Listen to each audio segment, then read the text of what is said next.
مشکل ہوا ہے رہنا اس دیار میں، مشکل ہوا ہے رہنا اس دیار میں، برسوں یہاں رہے ہیں یہ اپنا نہیں ہوا۔ ہم جو انسانوں کی تہذیب لیے پھرتے ہیں، ہم جو انسانوں کی تہذیب لیے پھرتے ہیں، ہم سا وحشی کوئی جنگل کے درندوں میں نہیں۔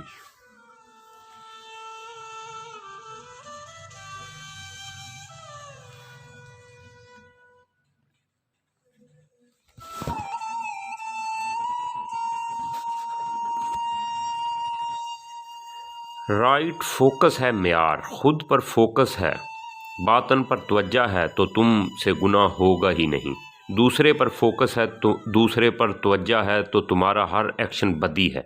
اس بات کو سمجھو، نہ تم دوسرے کو دکھ یا سکھ دے ہی بھلا کیسے سکتے ہو۔ تم دوسرے کو دکھ دیتے ہو تو یہ دوسرے پر ہے کہ وہ تم سے دکھ لے یا نہ لے۔ کوئی کسی کو دکھ زبردستی دے سکتا ہے، نہ سکھ زبردستی دے سکتا ہے۔ دوسرے پر زبردستی چلتی ہی نہیں۔ تم کسی فقیر کو، کسی مرد قلندر کو گالی دو، گالی دینا تمہارے بس میں ہے، مگر تم اس کو دکھ بھی دے سکو گے، اس بھول میں کبھی نہ رہنا۔ تم نے تو دیا مگر فقیر تک نہ پہنچا، تم نے تو دیا انہوں نے نہ لیا۔ تم اس بات کو سمجھو کہ جب تم کسی کو گالی دیتے ہو اسے دکھ پہنچانے کے لیے، تو وہ گالی کو لے یا نہ لے یہ مکمل طور پر اس پر منحصر ہے، لیکن تم خود دکھی ضرور ہوگے، کیونکہ گالی کو پیدا کرنے کے لیے تمہیں خود اپنے اندر بھی تو وہ زہر اتارنا پڑتا ہے کہ جس زہر سے تم وہ گالی تیار کر سکو۔ اس بات کو سمجھو کہ یہ ضروری نہیں کہ تمہارا گناہ دوسرے کو دکھ دے۔ ہاں، یہ اور بات ہے کہ تم لوگوں نے وہ دنیا بنا لی ہے، وہ دکھی دنیا کہ ہر کوئی دکھ لینے کو تیار ہے، مگر اس دکھ کو دینے کی وجہ تم نہیں ہو، کیونکہ دوسرے یہ دکھ لینے کو تیار ہیں۔ تم نہ بھی دیتے تو وہ کہیں اور سے لے لیتے۔ غور سے دیکھو تم اپنی اس دنیا کو، لوگ دکھ لینے کو بے چین پھر رہے ہیں، جو بھی کر رہے ہیں اس سے دکھ پا رہے ہیں۔ بے روزگاری دکھ ہے، روزگار اس سے بھی بڑا دکھ ہے۔ کبھی غربت دکھ دیتی ہے، اب دولت اس سے بھی بڑا دکھ بن گیا ہے۔ تم گناہ کا یہ غلط تصور بنا بیٹھے ہو کہ دوسرے کو دکھ دینا گناہ ہے۔ تمہارے عمل کا دوسرے کے دکھ سے نہ سکھ سے کوئی تعلق نہیں ہے۔ گناہ کا تعلق تمہارے دکھ سے ہے، نیکی کا تعلق تمہارے سکھ سے ہے۔ تم کسی کو تھپڑ مارو، وہ اس کے جواب میں تھپڑ مارے تو اس سے کیا ہوگا؟ اس سے یہ ہوگا کہ جو تم نے ایکشن کیا تھا، سامنے والے کے ری ایکشن نے اس ایکشن کو جسٹیفائی کر دیا، تمہارے عمل کو جو جواز مل گیا۔ لیکن فرض کرو تم کسی کو تھپڑ مارو اور وہ تمہیں کوئی بھی جواب نہ دے، بلکہ الٹا شکریہ کہے اور ہنستا ہوا چلا جائے، تو اب تمہارا ایکشن گناہ بن گیا۔ اب تمہیں پچھتاوا ہوگا۔ گناہ کی بس ایک ہی صفت ہے کہ جو تم میں پچھتاوا پیدا کر دے، جو تم میں شرمندگی پیدا کر دے، کہ جو تم میں یہ احساس پیدا کر دے کہ یہ عمل نہ کیا ہوتا تو بہتر تھا۔ گناہ تم سے متعلق ایک چیز ہے، نیکی بھی تم سے جڑی ایک حقیقت ہے۔ تم نے غلط سمجھ لیا ہے کہ دوسرے کو دکھ دینا گناہ ہے اور دوسرے کو سکھ دینا نیکی ہے۔ نہیں، خود کو تکلیف پہنچانا گناہ ہے، خود کو سکھی کرنا نیکی ہے۔ اسلامیات کی وہ کہانی یاد ہے نا کہ ایک بڑھیا حضور پر روز کوڑا پھینکتی تھی۔ جب بھی حضور اس بڑھیا کے گھر کے نیچے سے گزرتے وہ کوڑا پھینکتی اور حضور ہنستے ہوئے وہاں سے چلے جاتے۔ اور جب ایک دن وہ کوڑا نہ پھینکا گیا تو کیا ہوا؟ حضور اس کی عیادت کو پہنچ گئے۔ اب سوچو اس بڑھیا پر کیا بیتی ہوگی، کس کو تکلیف ہوئی، کس کو دکھ پہنچا؟ اس بوڑھی عورت کا عمل گناہ تھا، اس لیے نہیں کہ وہ حضور کو دکھ پہنچانا چاہتی تھی، بلکہ اس لیے کہ حضور نے اس کے دیے دکھ کو لینے سے انکار کر دیا۔ جب کوئی تمہارے دیے گئے دکھ کو لینے سے انکار کر دے تو پھر وہ عمل حقیقی گناہ بنتا ہے، کیونکہ اب وہ پچھتاوے کا احساس تم میں پیدا کرے گا۔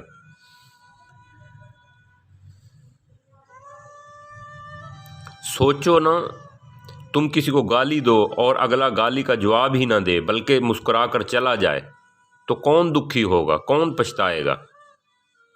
کہتے ہیں کہ ایک بار مہاتما بدھا کے پاس ایک شخص گیا اور بدھا کے منہ پر تھوک دیا۔ بدھا کے ساتھ تو اس شخص کو مارنے کے لیے دوڑ پڑے۔ بدھا نے انہیں روکا اور کہا، کیوں مارتے ہو اسے؟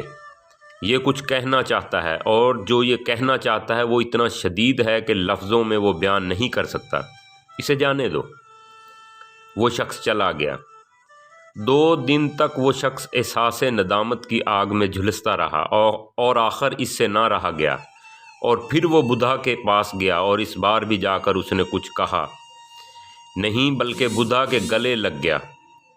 بدھا نے اپنے ساتھیوں کو کہا کہ دیکھو، یہ اس دن کی طرح آج بھی کچھ کہنا چاہتا ہے، مگر جو کہنا چاہتا ہے وہ اتنا شدید ہے کہ آج بھی اس کے پاس الفاظ نہیں ہیں۔ اگر اس شخص کے بدھا پر تھوک پھینکنے پر بدھا کے ساتھی اسے مار پیٹ کر بھگا دیتے تو کیا ہوتا؟ تو وہ مطمئن ہو جاتا، وہ اپنے عمل کو حق بجانب سمجھتا رہتا۔ بات جو سمجھنے کی ہے وہ یہی ہے کہ تمہارا گناہ کسی کو بھی دکھ نہیں پہنچا سکتا۔ ہاں، یہ مگر اور بات ہے کہ تمہاری دنیا ایسی ہے کہ دکھ لینے کو بے چین بیٹھی ہے۔ تم دکھ نہ بھی دو گے تو وہ کہیں اور سے لے آئیں گے۔ تمہاری اکیلے ہی کی دکان تھوڑی کھلی ہے، تم نہ دیتے تو وہ کسی اور سے لے لیتا۔ 1000 دکانیں ہیں، تمہاری ہی دکان نہیں ہے، کہیں اور سے خرید لیتا۔ انسان دکھ لینے میں بڑا ماہر ہو گیا ہے، یہ تو سکھ بھی لے آئے تو اس کو دکھ بنانے میں ماہر ہو گیا ہے۔ دیکھتے نہیں، لو میرج کرنے والے لڑکے لڑکیوں کو لو میرج کر لیتے ہیں اور سمجھتے ہیں کہ بڑا سکھ پا لیا، پھر کیسے کچھ ہی دنوں میں اسی سکھ کو دکھ میں ڈال دیتے ہیں۔ دیکھتے نہیں ہو، بے روزگاروں کو نوکری پا لیتے ہیں اور پھر ان کے سارے ہی دکھ، سارے ہی مسئلے اسی نوکری سے نکلنا شروع ہو جاتے ہیں۔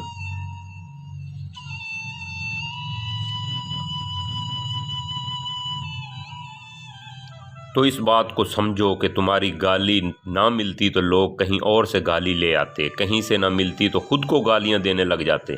یہ جو تم سیلف ٹاک کرتے ہو، کبھی غور سے سنو اسے۔ یہ جو تم سے باتیں چلتی رہی ہیں، کبھی ان پر دھیان تو دو۔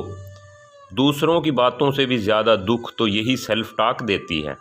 میں یہ نہیں کر سکتا، میں وہ نہیں کر سکتا، میں خوبصورت نہیں ہوں، میں ذہین نہیں ہوں، میں لوگوں سے بات کرنے کی تمیز نہیں رکھتا، اس شخص سے مجھے نفرت ہے، یہ ہمارے سیاستدان کیسے ہیں، یہ ہمارے طاقتور لوگ کیسے ہیں، یہ ہمارے امیر لوگ کیسے ہیں، یہ ہمارے غریب کیسے ہیں، یہ میرے گھر والے کیسے ہیں۔ یہ سارے وہ فکرے ہیں جو تم خود سے خود کہہ کر دکھ کو تخلیق کرتے رہتے ہو۔ دکھ تخلیق میں تم بڑے خود کفیل ہو، اور یہی حقیقی گناہ ہے۔ تم دکھ پاتے ہو اس لیے نہیں کہ دوسرے دیتے ہیں، تم دکھ پاتے ہو کیونکہ دکھ پانے کو تم تیار ہو۔ دکھ پانا تمہاری خواہش ہے، اور اس کی وجہ ہے تمہاری انا۔ تم کبھی غور کرو، تمہاری انا کو دکھ سے کتنی محبت ہے۔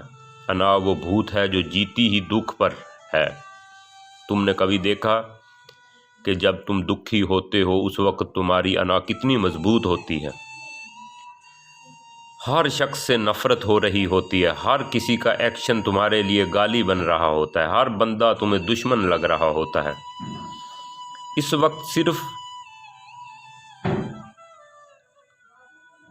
وقت صرف میں ہی میں ہوتا ہے، کائنات کی ہر چیز تمہاری ایگو سے ہار رہی ہوتی ہے، نہ دل خوش کن موسم نظر آ رہا ہوتا ہے، نہ چمکتا سورج نظر آ رہا ہوتا ہے، باغوں کی ہریالی، نہ بچوں کی مسکراہٹ، کچھ بھی نہیں بھا رہا ہوتا، بس میں اور اس کا متصور دکھ تمہیں گھیر کے بیٹھا ہوتا ہے۔ تم چاہے جس بھی تکلیف سے گزر رہے ہو، لیکن اس وقت تمہاری انا بڑی مسرور ہوتی ہے، کیونکہ اس کا ہونا اس وقت پیک پر ہوتا ہے، اس وقت مکمل جوان ہوتی ہے، اور کبھی